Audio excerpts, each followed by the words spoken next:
Good afternoon. This is Dan Miller, Historical Solutions LLC, and welcome to the second talk about a young man's life based on my book. A few videos here running between now and up to Christmas based on my book, A Young Man of Montana, From Hard Youth to Hawaii Mule Skinner.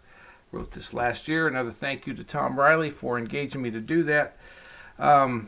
Thought I'd share a few thoughts today that take us beyond our first talk, which was about place. A young man of Montana. Our first talk was about the place of Montana, specifically, almost really, the word of. So this is for young men. I'll let you define the age. Irvin Atchison, who I'm writing about in this book, is 19 years old, and he's 21 years old by the time the book ends. So it covers that 2 or 3 year block of his life, the time leading up to that.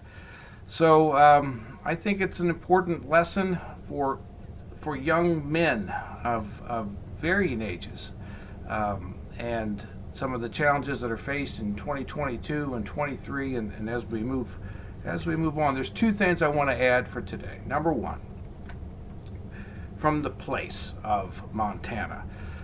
Irvin Atchison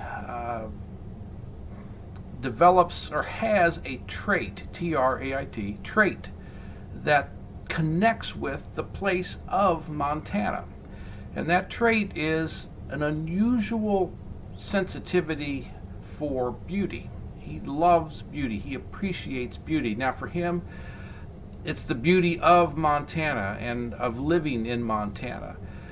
It's the big sky country at night and the trillions of stars that you can see almost only there. I can't see that here where I live. I live in Indiana. That's not anything that I can really relate to. I've seen it though when I visited Montana, so I know what it's like a little bit. So for him, beauty is in the stars. Beauty is in the rocks. Beauty is in the prairie on the eastern side of Montana where he grows up. Beauty is in the animals and the birds and the fish.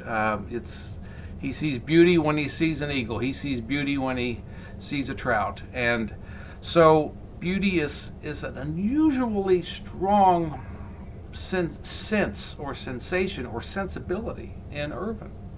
So that's one thing that allows him that just bonds instantly with the place that's around him. The second thing is that, and it's kind of I guess it's an offshoot from beauty. It's the second effect of what the place produces in him, and that is a love of an early love and an early appreciation of one animal in particular, and that's the horse.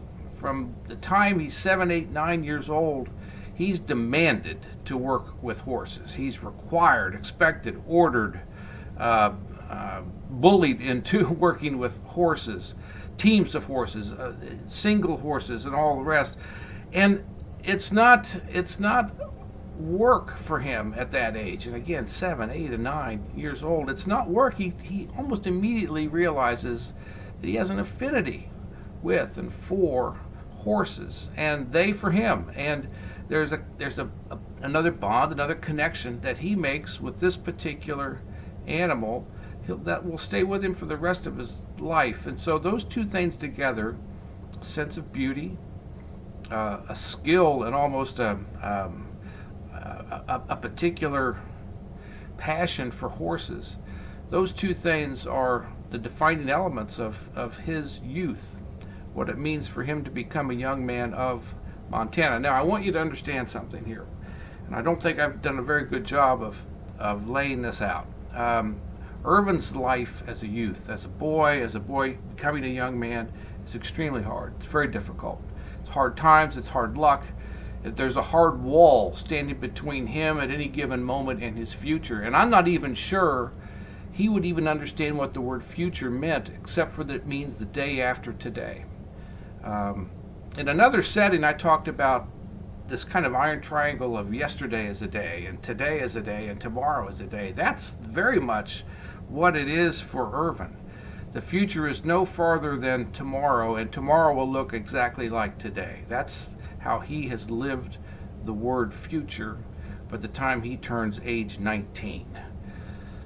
So, through all of those hard times, and that's we have it here even in the title, as I said, hard youth, right? For all of those hard times and hard parts of his life, and they are many, he's still able to enjoy an unusual degree of beauty, appreciate an unusual degree of beauty, and he's able to connect with horses. And isn't it wonderful? Isn't it wonderful that for a boy becoming a young man of Montana, that the Native American leader in this particular state at this particular time of the late 19 teens and 1920s goes by the name of Horse's Ghost. What a wonderful name, perfect name for the native leader who's most well known in eastern Montana at the time of Irvin's youth.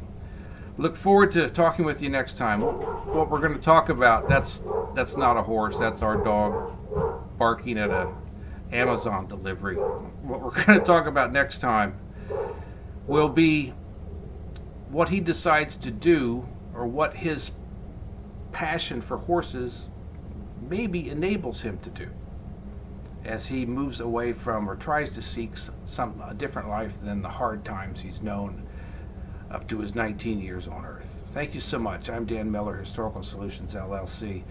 Feel free to reach out to me at any point if you have questions or comments or thoughts or whatever it might be. My email is dan@historicalsolutions.com. You can text me at 317-407-3687 as well. Thanks again, and I'll talk to you soon.